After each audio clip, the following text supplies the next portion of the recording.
ఇప్పుడే మనం పార్లమెంట్లో మొన్న ఒక బిల్లు పాస్ అయింది. చట్టసభలో ఎప్పటి నుంచో మేము పోరాడుతూ ఉంటే 33% మహిళలకు రిజర్వేషన్లు కల్పించిన ఏకైక దేశం భారతదేశం. మళ్ళీ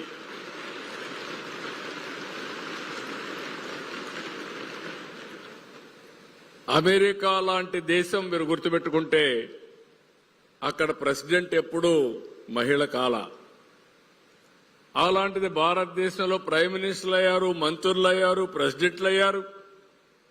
అది భారతదేశంలో ఉండే ప్రత్యేకత అని చెప్పి కూడా మరొక్కసారి మీ అందరికీ విజ్ఞప్తి చేస్తున్నా.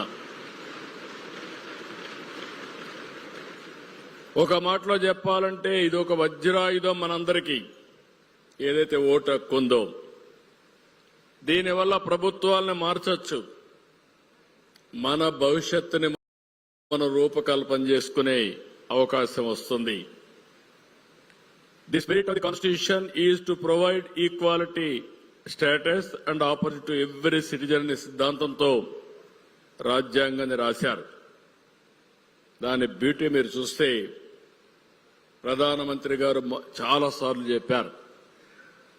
ఒక ప్రధానమంత్రి ఛాయ్ వాలాగా ఉన్న ప్రధాన వ్యక్తి భారతదేశ ప్రధానమంత్రి కావడమే కాకుండా భారతదేశం యొక్క దశ దిశ మార్చే పరిస్థితి వచ్చారంటే అది రాజ్యాంగం మనకిచ్చిన అవకాశం అని చెప్పి నేను మీకు తెలియజేస్తున్నా.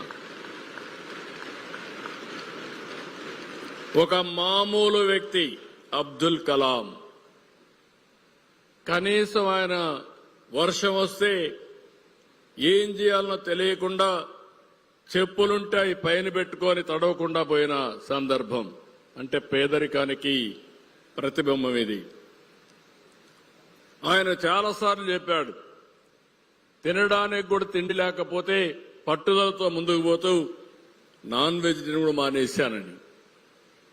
అలాంటి సందర్భాల్లో భారతదేశంలో ఈరోజు చూస్తే భారత రత్న కావడమే కాకుండా ప్రెసిడెంట్ ఆఫ్ ఇండియా అయ్యి one of the most powerful president of ఇండియాగా నిర్వహించారంటే అది భారత రాజ్యాంగం యొక్క గొప్పతనం.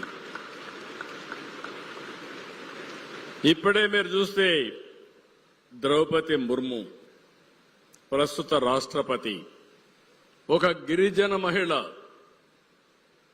ఈరోజు భారతదేశం యొక్క ప్రెసిడెంట్ అయ్యే పరిస్థితి వచ్చింది.